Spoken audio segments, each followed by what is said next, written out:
कथा को सिंदूर पाद को पाउची दबु बोली थिला आशा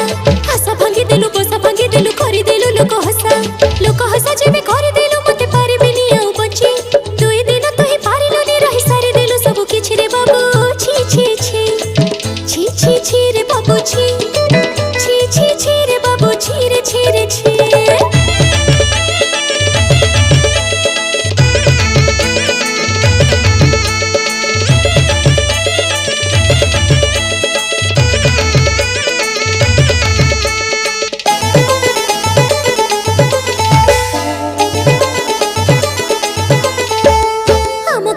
कही देथिली धरबी बोली तो हाथ